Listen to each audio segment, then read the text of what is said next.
Hello,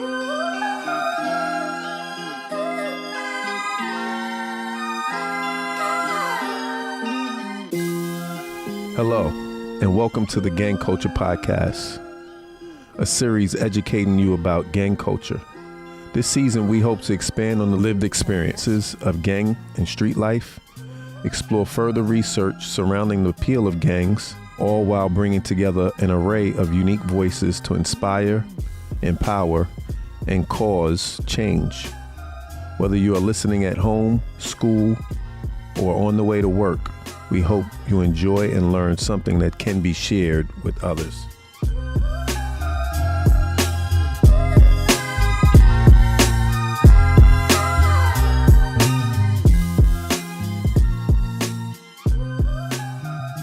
Hello, and welcome to another episode of Gang Culture.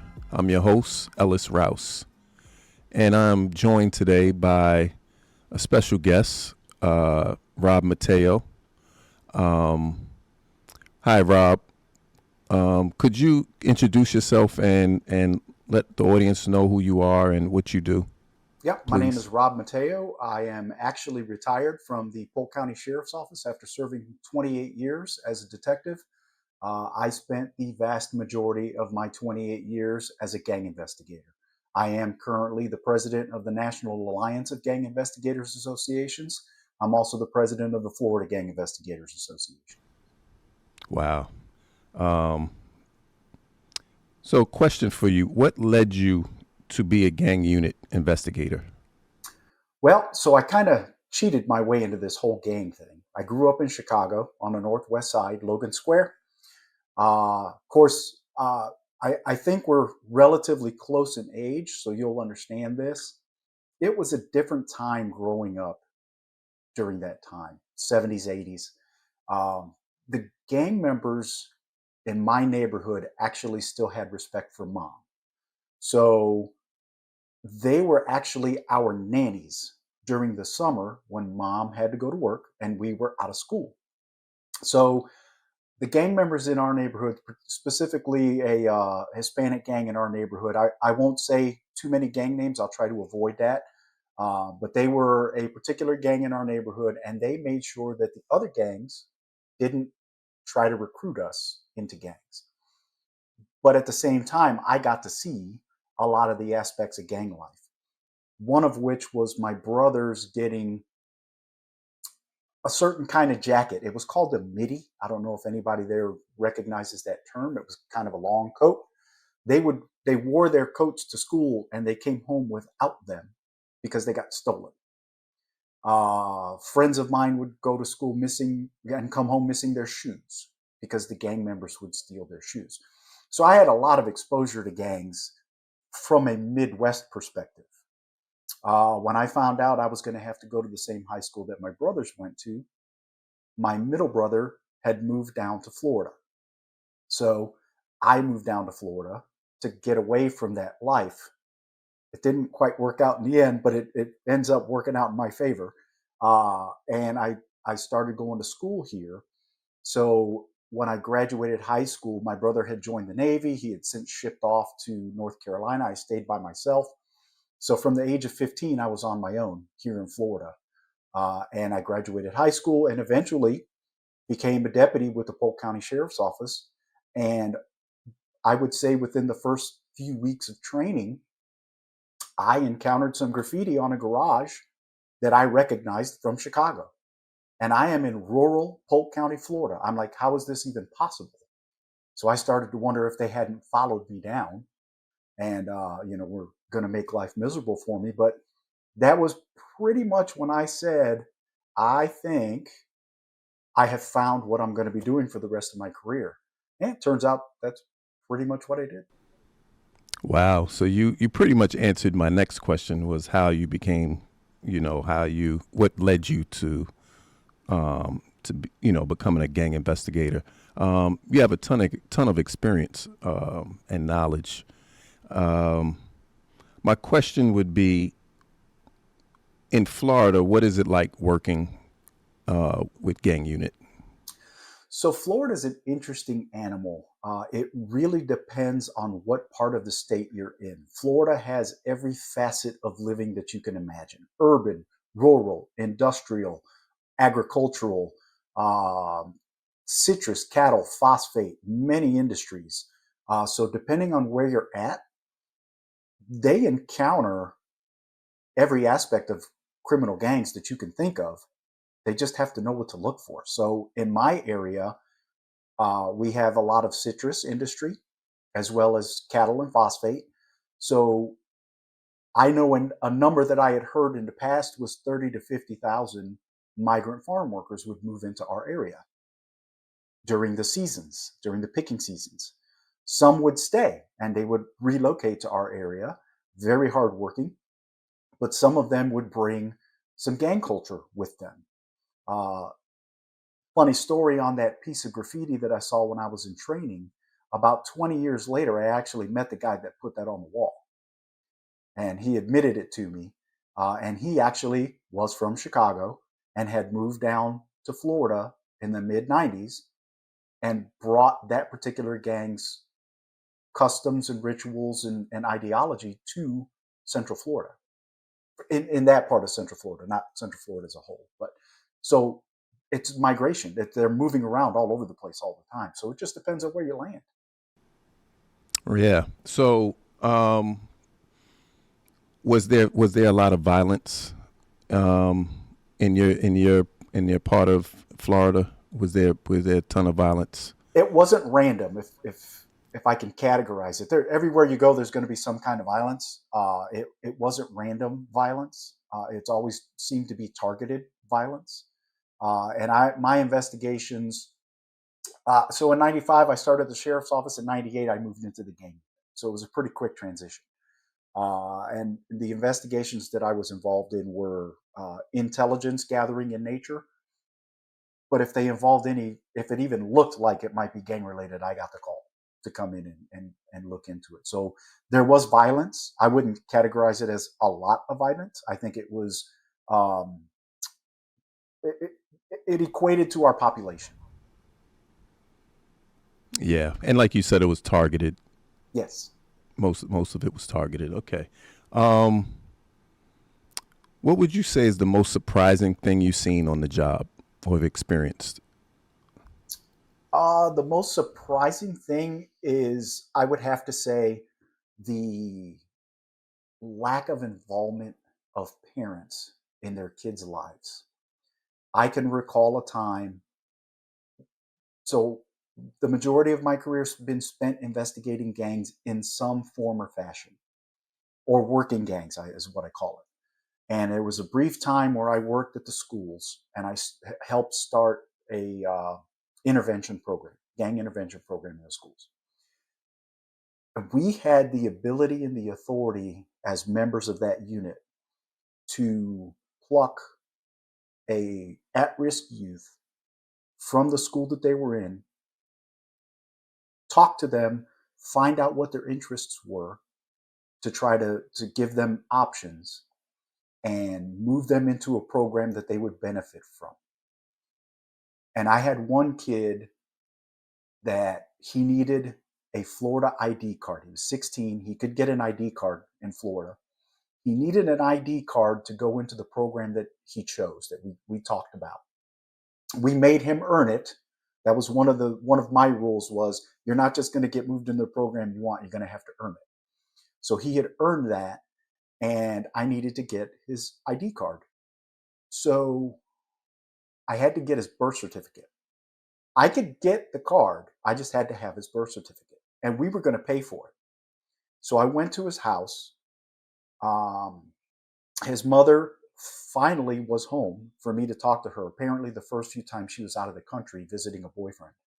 And I went and made contact with her, and because I was in uniform, she wouldn't talk to me. She said she didn't trust police, and she wouldn't sign the paper. And I told her what my intentions were, and she just didn't believe me because I was police. So unfortunately, I couldn't get him moved to the program that was going to make him successful, and he ended up getting rearrested and going to a youth program. Wow. Um, I had a question about the challenging part of working of your job. Like, what would be the most challenging? And I think you mentioned, the parents and, Yeah, um, you know, um, I find that. So I also do work with at-risk youth, and I've always said it's being able to engage with the parents, yeah, because the work that we're doing, how can it transfer over, and when they're home, how can they be able to hold on to the things that they've been able to engage in during the programming? sure. That and free will are probably the most challenging parts of the job, yours and mine. Yeah. Hmm. Yes. Yes. Yes. Um, Now, why do you think there's so much tension between police and communities that suffer from gang violence? I think a lot of it goes back to what I've already mentioned. It's the parents, the kids hear everything at home, and they hear the parents talking about an encounter with a law enforcement officer. I am fully aware that every group, every organization has a bad apple. No worries there. I promise you, law enforcement agencies will deal with those bad apples when they're encountered. One of the things as a gang investigator that I always had to remember was when I was going to make contact, consensual, just walk up to somebody and start talking to them. Over the years, yes, I grew the ability to be able to see somebody wearing certain things in their attire and say, okay, probably a gang member. Let's go talk to them and see if I'm right or wrong. Never had a problem being wrong. I always remembered that I had to deal with the last 5 encounters that that person had with other law enforcement officers to see, to basically tear down whatever issues came up during those encounters. Yeah. You mentioned seeing things, attire. Um, was that a way for you guys to recognize gang members through attire, through colors? Was that happening where you were at? Sure. Decades ago, gangs across this country chose colors to identify with. They chose sides of the body to identify with. Law enforcement didn't assign any of that. That was all chosen by the gangs. That was assigned to them. So, or not assigned by law enforcement to them. The gangs chose those things. We as law enforcement simply became educated in that. And that's what we do. We start learning about those things, and it makes us better at what we do. Um, for now, I'll leave it at that, not to give up too much trade craft. Of course. Um, what do you think could be done to make communities safer, reduce gang violence? Community buy-in is probably the biggest thing. Um, I can give you a hypothetical with smatterings of factual acts that took place that I'm aware of. Let's say you're going to put together an operation targeting a criminal gang or two that are going after each other back and forth, shooting at each other's houses and each other's family members' houses. A tactic that I have observed that is, in my opinion, brilliant is to go. They actually approached the clergy in those areas, actually approached law enforcement and said, can you help us deal with this problem? Because the families are coming to us and saying, this is a problem. Uh, you know, my baby either got shot, didn't get shot, almost got shot. We need help with this issue. And the powers that be saw fit to reach out to the clergy and say, yes, we can help you with this problem. And here's the approach that I would like to take. I would like for you to try first, because law enforcement's solution is to enforce the law. It's kind of in our name, right? Law enforcement solution is to enforce the law. We can give you the opportunity to approach those families and the folks that you know are involved in these back and forth shootings and see if you can't handle it first before we need to get involved. Then, when law enforcement gets involved, we kind of already gave them the opportunity to deal with it first. And I know of instances where law enforcement approached the parents, grandparents, uncles, aunties, and said, hey, we know that your relative is involved in this stuff. Deal with it, or we're going to have to deal with it. That's just how it works. Doors got slammed on faces and said, no, there's no problems here, and they just closed the door on them. Or the other side of that is they said, thank you for being here. Let me go get him. We'll talk about it all together. So you saw the whole spectrum. Community buy-in, brilliant tactic to get these things taken care of. Yeah, I agree. The community, when I grew up in Brooklyn, New York. So it was always a thing of like, we can police ourselves. We can, we know our neighbors. We know who's doing what. We can police ourselves.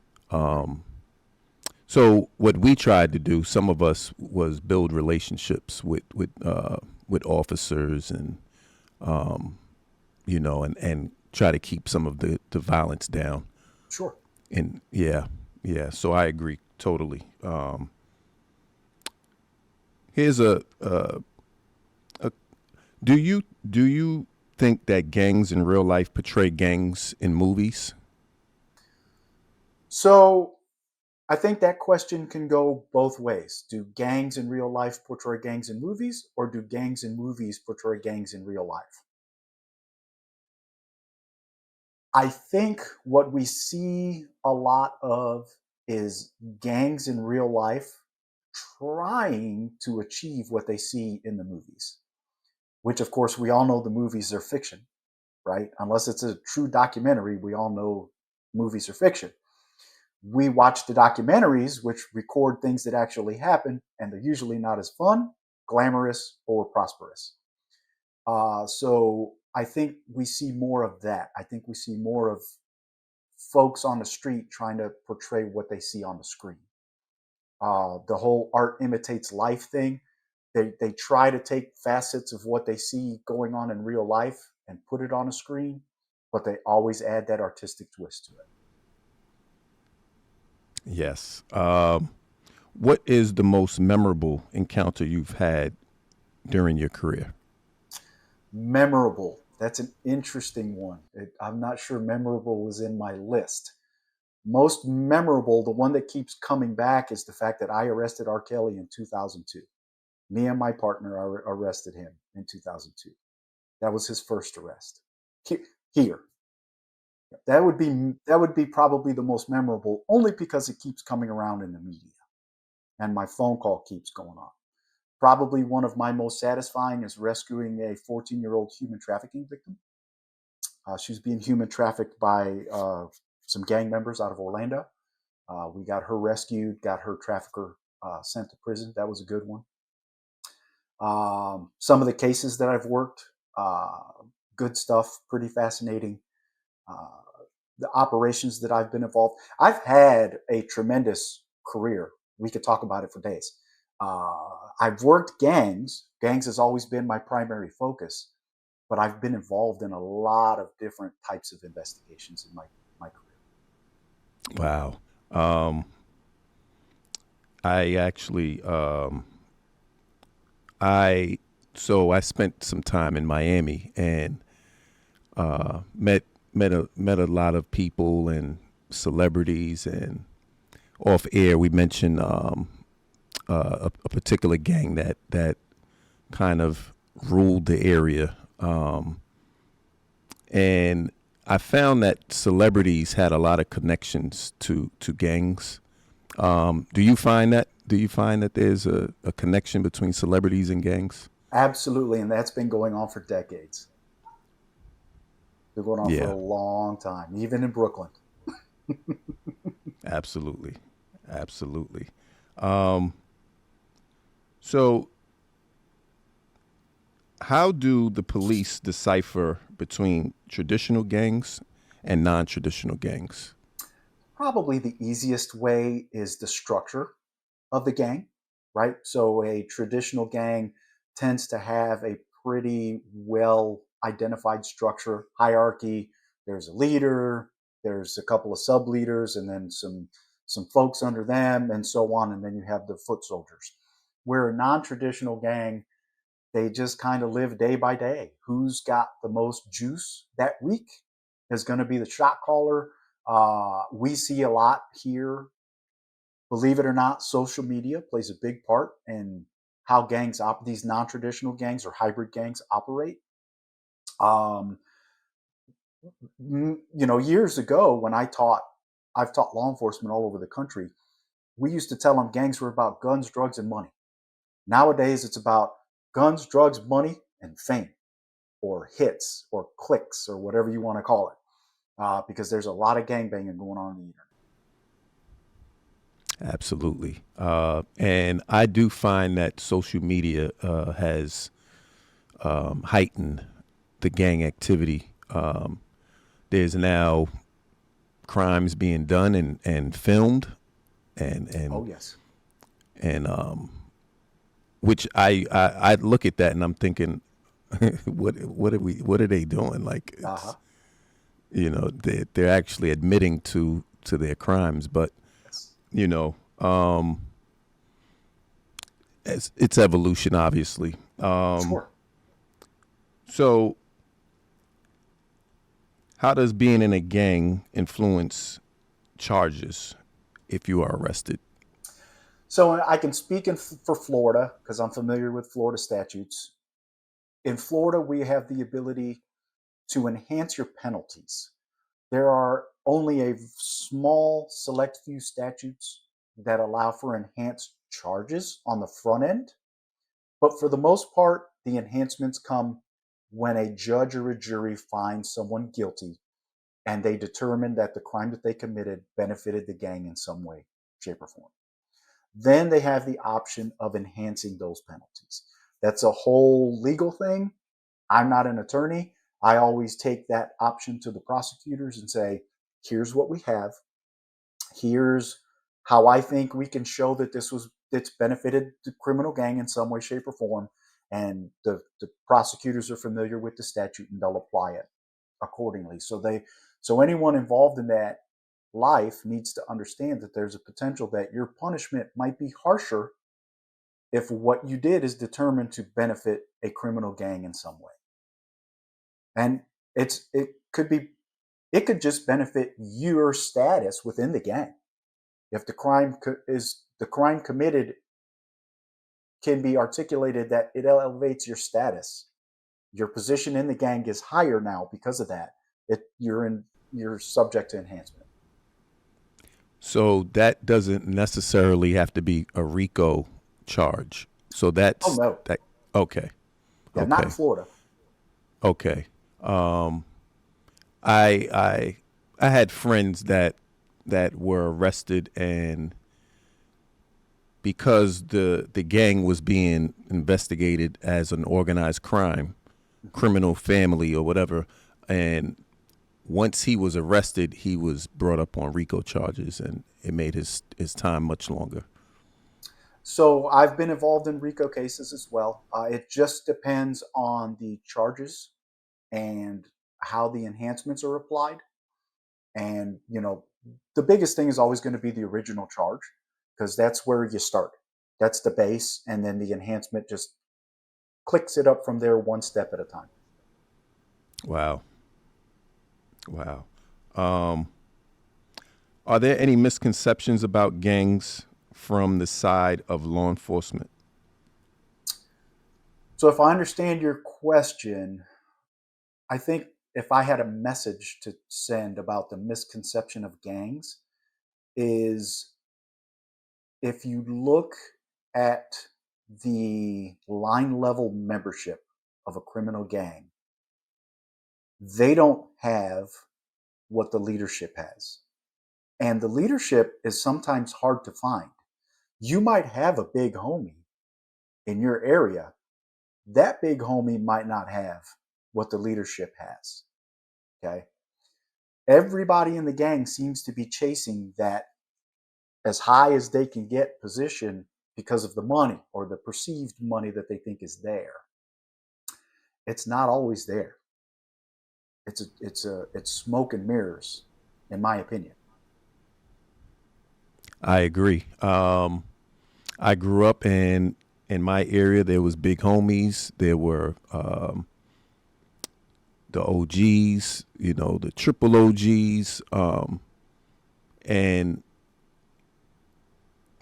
for me, what I was able to see was being the top guy didn't necessarily pan out well when things started to hit the fan.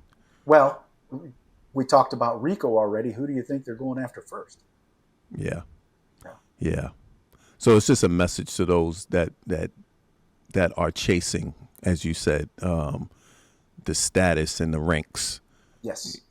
Yeah. So you mentioned you had RICO. You mentioned you've dealt with RICO cases. Yes, as a matter of fact, my probably my swan song case right before I retired was a pretty decent RICO case going out. Really? Is it? Could you describe what that was about, or?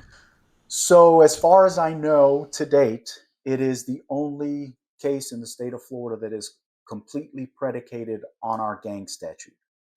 So there are 2 crimes listed in the gang statute that we applied to this RICO investigation, and it was recruiting criminal gang membership, and directing criminal gang activity. So what we did was we identified the hierarchy for the state of Florida, and we basically targeted them with those charges under the racketeering statute. So we needed predicate acts, a lot of legalese to get into, but we needed our predicate acts, and we had them for the hierarchy for the state of Florida, and that's who we targeted, and that's who we took down. Wow. Do you have a message to the youth that could be on the cusp of joining a gang, maybe not in a gang or in a gang, or don't want to be involved in any gangs? Yeah. So trust the adults. If you're approached to join a gang, particularly at school, find your school resource officer, find your guidance counselor that you trust, find a teacher that you trust, find a coach, someone that you trust, and let them know. Because what I've seen in my experience is the gangs are basically intimidating these kids into joining, telling them, if you don't join, you're going to get beat up by the other gang until you join either them or us. So you got to pick. Tell someone what's going on. I can go back to that kid I was talking about that his mom wouldn't sign the paper for me to get him his ID. One of the things that we did with him was we took him to lunch one day, me and my partner. We took him to lunch to a Subway sub shop. You can bleep that if we're not allowed to say the name of the restaurant. He was in the car, and we drove probably a mile away from school, and he asked us if we were still in the same county, because he only knows that 2 square blocks around his house. That's all he knew. He didn't realize that we were still in the same city that he lived in. There's more out there than that gang in your neighborhood. There's a lot more out there. The opportunity is there for you as long as you go after it. And don't let anybody tell you you can't go after it, because you can. Absolutely. My job, as I'm a community outreach specialist, so my job is to engage youth in programs, and I also do social and emotional learning. So I'm always trying to figure out a alternative for young people. Would you say the area that you worked in, do you think they had enough alternatives for Oh, young people? the time that I spent in that intervention program at the schools, I could not believe how many options and programs were available to the kids in the schools. I was blown away by they had veterinary tech programs, they had welding, they had mechanics, they had electrical, they had body work, working on car body shop stuff, cooking, nursing, you name it. It was available to them to go to. You wanted to learn how to fly a plane? You want to learn how to be an airplane mechanic? It was available. It's still available today. Awesome, awesome. And the reason I wanted to talk about that, because when I actually started to do this kind of work, kids just didn't know what else they can do. Agreed. They some would say there's nothing to do. I don't know of any programs that I can get involved in, and I just find that, the more that we're able to share and reach out to as many as possible, they're able to see these resources are readily available for them. Yeah, they're there. That's for sure. Yeah, yeah. I really didn't have much more. You hit on a lot of things that I think that is very important for young people to pay attention to. I think question I have for you would be, as you're retired now, do you miss the work that you were once doing? So I'm still a sworn reserve alumni. So I'm still technically a deputy. I miss some of the work. Of course, I don't miss any of the work that comes with anguish. Of course, I miss a lot of the people that I worked with. But for the most part, as a matter of fact, I was chatting with my neighbor the other day, and we could hear sirens in the background. And I made the comment, I was like, "Oh, that's the sound of my people." And he laughed and he said, "Do you miss it?" I'm like, while I appreciate what they're doing and what they're going after, when I hear that sound, it means that something bad is happening to someone, and I hope they're safe when they're done. So I don't miss that aspect of it. I miss some of the work for sure. I miss some of the work, the deciphering codes and stuff like that. I miss a lot of that, but I'm involved enough to where I can still keep doing that part and satisfy that part that I miss and not have to deal with all the bad stuff. That's great. Is there any advice for the hypothetical single parent household working too many hours who would want to keep their child from getting involved in gangs? Well, it sounds like my household when I was growing up as a kid. Again, it was a different time, right? It was the 70s, 80s in Chicago. Mom worked full time. Most of the time, she was a single mom. And I think discipline was probably the thing that kept us straight growing up. Parents have forgotten that they can still discipline their kids, in my opinion. It's just Rob talking. Um, it can still be done. Parents need not be their kids' friends, they need to be their kids' parents.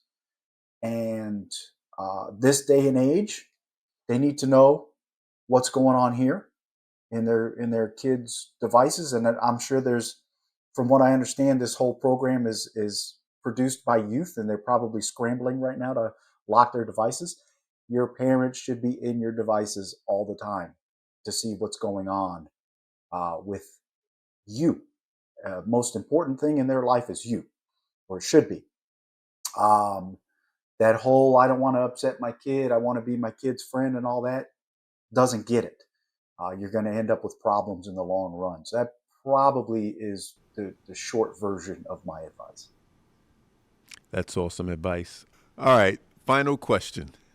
So, Rob, do you have any closing remarks for our audience? Anything that you would like to share that you haven't already? As far as gangs are concerned, everything that I've touched on has been based on my own personal and professional experience. We don't have enough time to go through it all in one episode. I just, for parents, make sure you're involved in your kids' lives. Make sure your kids are being productive. If you've got to put them in sports, put them in sports and support them in sports. You can't make every game, but you can support them in other ways. So I would say keep them busy, keep their minds occupied. Don't let them play video games 9 hours a day, and give them options. Make sure that they're aware of what their options are, especially in school, because there are a ton of them. You might not be aware of them, but they're there. You got to go seek them out. Don't let them get past you. Don't miss the opportunities that are before you. And that's great. Again, thank you, Rob, for your knowledge, for your experience, for your service, and hopefully we can do this again. And we can better our communities in whatever way, shape or form. I think all of this is very important and vital. I agree. It's been a pleasure. Thank you very much. Thank you, Rob. Have a good night. You do the same. We hope you found this episode informative.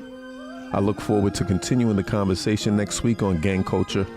Stay tuned as we dive into an enlightening conversation with our guests.